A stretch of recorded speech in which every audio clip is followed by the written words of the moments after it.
Hello everyone. आज के graph theory के लेक्चर नंबर 8 में हमारा टॉपिक है आइलर फॉर्मूला। आज हम करेंगे आइलर फॉर्मूला क्या होता है, इसका प्रूफ करेंगे और इससे रिलेटेड कुछ क्वेश्चंस करेंगे। ओके, तो देखते हैं सबसे पहले आइलर फॉर्मूला होता क्या है। Let G is equal to V and E be a connected planar simple graph. Connected planar simple graph, इसको ध्यान में रखना। And R the number of regions in the planar representation of G, then R is equal to E minus V का mode, इसको बोलते हैं mode, मतलब इसकी अंदर वाली वैल्यू पॉजिटिव ही निकलती है, +2। अब देखो ये V क्या है, V है हमारा वर्टेक्स, E है हमारी एजेस और R है रीजन, नंबर ऑफ रीजन्स जितने बनेंगे। ठीक है, तो देखो सबसे पहले कनेक्टेड प्लेनर होना चाहिए। कनेक्टेड प्लेनर क्या होता है? Planar simple graph. तो देखो एक ग्राफ ऐसा होता है, ठीक है, तो ये ऐसा ग्राफ है, सिंपल ग्राफ है ये मान लो। तो कनेक्टेड प्लेनर ग्राफ कौन सा होता है कि एक एज दूसरी एज को क्रॉस नहीं करनी चाहिए। तो इसीलिए इसको हम प्लेनर ग्राफ बनाने के लिए क्या करेंगे, एक एज तो ऐसी की ऐसी, इस एज को कैसे बना देंगे, ऐसे। अब ये बन गया प्लेनर। तो अगर पेपर में क्वेश्चन आता है, अगर ऐसा ग्राफ दिया हो तो सबसे पहले उसको प्लेनर ग्राफ में कन्वर्ट करो, उसके बाद फिर हम उसकी एजेस काउंट करेंगे, उसके बाद वर्टेक्स काउंट करेंगे और फिर इस फॉर्मूले में रखेंगे। अगर ये फॉर्मूले को वेरीफाई कर देंगे, दोनों left hand side is equal to right hand side आ जाएगी, तो हमारा क्वेश्चन हो जाएगा। तो आता है कि वेरीफाई आइलर फॉर्मूला, तो वेरीफाई हो जाएगा अगर left hand side is equal to right hand side आ जाती है। तो अब देखते हैं, इसमें आर होता है नंबर ऑफ रीजन्स, मतलब एक रीजन ये हो गया इतना इतना, ठीक है, एक ये हो गया, एक ये अंदर वाला इतना इतना, और एक होता है पूरे बाहर का रीजन 4। मतलब इस ग्राफ में हमारे रीजन कितने हैं, 4 इक्वल टू एजेस काउंट करते हैं। अब देखो एक एज ये है, एक ये है, 2 3 4 5 और 6 एजेस हैं, 6 लिख दो यहाँ पे, माइनस वर्टेक्स देखो 1 वर्टेक्स 2 3 और 4, 4 वर्टेक्स हैं, प्लस 2 अपना फॉर्मूले में ही होता है। तो अब देखते हैं ये वेरीफाई करता है या नहीं आइलर फॉर्मूले को।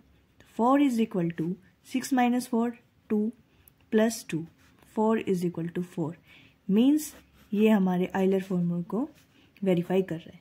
ठीक है, ऐसे क्वेश्चंस आएंगे, इस फॉर्मूले का यूज करना है हमें। ये माइनस का साइन है यहाँ पे, और यहाँ पे E एजेस होती है, V वर्टेक्स होते हैं, R रीजन्स होते हैं, और फिर हम ग्राफ के थ्रू से इसका पता कर लेंगे और फिर उसके बाद वेरीफाई हो जाएगा। अब हम आइलर फॉर्मूले का प्रूफ करेंगे। ठीक है, तो प्रूफ किससे करेंगे हम, by principle of mathematical induction के थ्रू हम इसका प्रूफ करेंगे, मैथमेटिकल इंडक्शन। ओके, तो मैथमेटिकल इंडक्शन क्या बोलता है कि इसमें 3 स्टेप्स होते हैं, स्टेप 1 2 और 3। ठीक है, सबसे पहले हम क्या करते हैं, इक्वेशन में जो हमें इक्वेशन गिवन होती है उसमें n is equal to 1 put करते हैं, put n is equal to 1, और उसको 2 प्रूफ करते हैं कि ये हमारे लिए सही है, विच इज ट्रू। ओके, उसके बाद हम फिर क्या करते हैं, लेट एज्यूम करते हैं कि n is equal to k is true for यार सेटिस्फाई दिस इक्वेशन। ठीक है, एज्यूम कर लेते हैं इसमें हम प्रूफ करते हैं कि n इज इक्वल टू 1 थी, सेटिस्फाई कर रही है, इसमें हम एज्यूम करते हैं। नेक्स्ट में फिर हम प्रूफ करते हैं कि अगर n is equal to 1 k इसके लिए ट्रू है, तो n is equal to k plus 1 भी ट्रू होगी। तो ये हम इसमें थर्ड में प्रूफ करते हैं। ठीक है, 3 स्टेप होते हैं इसमें। तो देखो इस क्वेश्चन को करते हैं, मान लो ये n होती है, यहाँ पे एजेस का काम करेंगे अपने वाले क्वेश्चंस में। ठीक है, आइलर फॉर्मूले में तो एक जैसे आइलर फॉर्मूला क्या है, n is equal to E minus V plus 2। ठीक है, तो एक एज ले लेते हैं हम, n is equal to 1 put करना है ना, एक एज ले लेते हैं, एक एज ले लिए। तो इसमें वर्टिसेस कितने हो गए आप बताओ, वर्टिसेस 2 वर्टिसेस होंगे, और रीजन कितने होंगे इसमें, रीजन तो एक ही होगा पूरा। ठीक है, तो इसमें देखो एजेस कितनी है, E1 या स्मॉल E1 लिख लो, माइनस V कितने हैं, 2 है ना यहाँ पे, और एजेस कितनी है, 1 है, मतलब E1 is equal to 1, vertices is equal to V1 is equal to 2, 2 vertices है ना यहाँ पे। ठीक है, और R1 मतलब रीजन कितना है, एक ही रीजन है इसमें, ठीक है। तो अब इस फॉर्मूले में पुट करेंगे, तो अब R1 की वैल्यू क्या है, सबसे पहले अपने फॉर्मूले में क्या करते हैं, put n is equal to 1। तो इस इक्वेशन में n इज इक्वल टू 1, यहाँ पे n होती है ये सभी, ठीक है। तो यहाँ पे देखो R1 क्या है अपना, R1 is equal to E1 minus V1 plus 2। तो अब इसकी वैल्यू पुट करो, E1 की क्या है 1 माइनस 2 प्लस 2, यहाँ पे 1 है, 2 से 2 कट गया तो 1 इज इक्वल टू 1। मतलब ये फर्स्ट स्टेप तो हमारा हो गया clear, which is true. Next में हम स्टेप 2 में क्या करते हैं, हम एज्यूम कर लेते हैं n is equal to k is also true, है ना। तो इसमें हम n की जगह क्या पुट कर देंगे, k पुट कर देंगे।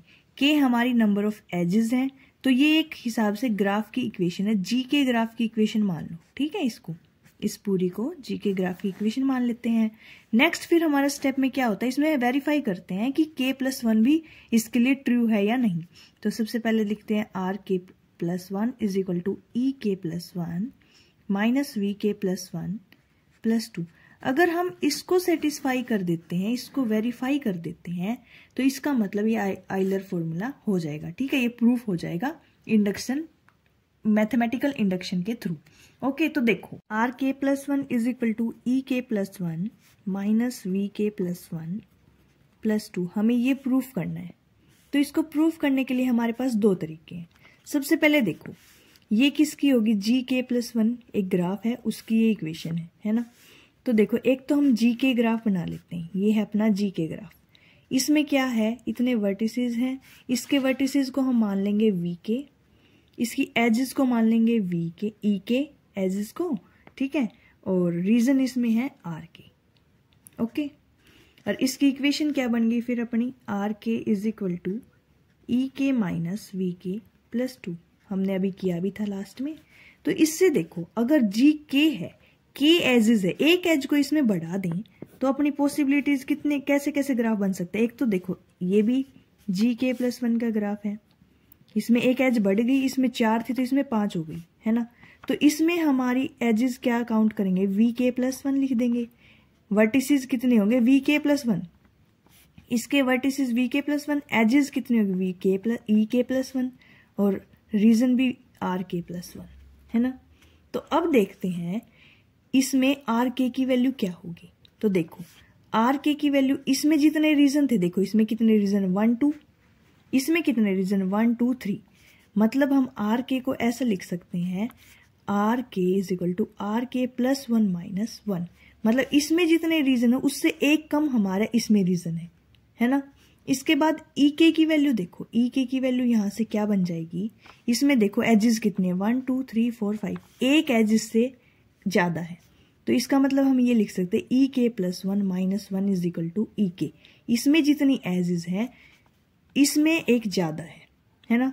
इसके बाद देखो वी के जितने वर्टिसेस हैं, इसमें कितने वर्टिसेस 4, इसमें कितने 4। इसका मतलब वी के इसके इज इक्वल टू वी के प्लस 1, इसके वी के प्लस 1 के बराबर है हमारा वी के, इसका वर्टेक्स, ठीक है।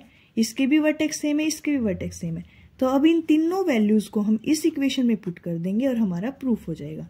तो देखो इसकी जगह ये पुट करो, आर के प्लस 1 पुट कर दिया, minus 1 is equal to E K की वैल्यू यहां से पुट करो, ई के प्लस 1 माइनस 1, यहाँ से वी के की करो माइनस वी के प्लस 1, है ना। यहाँ पे इसकी वैल्यू है प्लस 1 प्लस 2, ओके।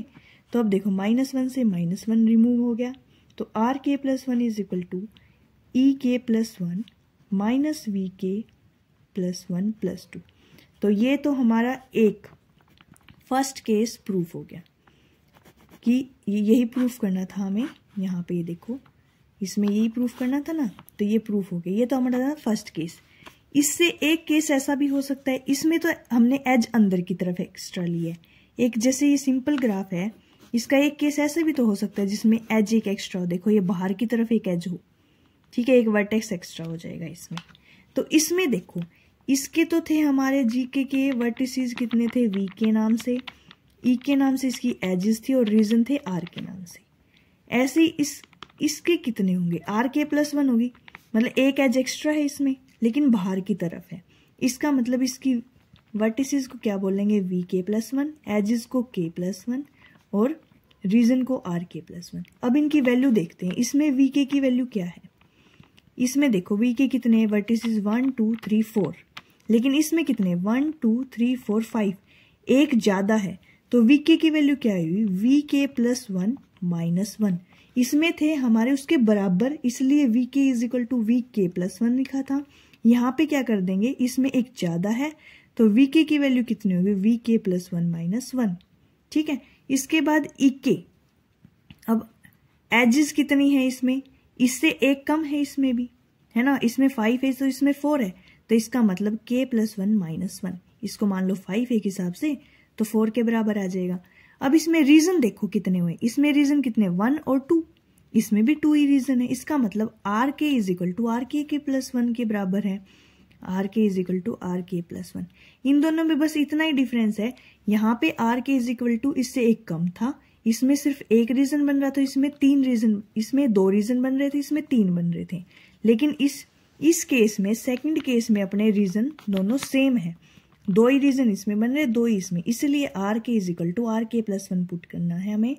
तो नेक्स्ट इस इक्वेशन में पुट कर देंगे हम आर के इज इक्वल टू ई के माइनस वी के प्लस टू, ये जो हमने के पुट किया था ना उस इक्वेशन में इनकी वैल्यू पुट कर देंगे। तो आर के की वैल्यू यहाँ पुट कर दो, आर के plus one is equal to E K की वैल्यू यहाँ से कर दो, ई के plus one minus one, minus V K की वैल्यू पुट कर दो माइनस वी के प्लस वन। ये माइनस माइनस प्लस हो जाएगा, यहाँ से देखो इसमें माइनस अगर आगे ले आते तो ये माइनस का ये प्लस का साइन हो जाएगा, है ना, तो यहाँ से प्लस वन प्लस टू, तो ये कट गया यहाँ से, तो इसके इक्वल आ गया ई के प्लस वन माइनस वी के प्लस वन प्लस टू।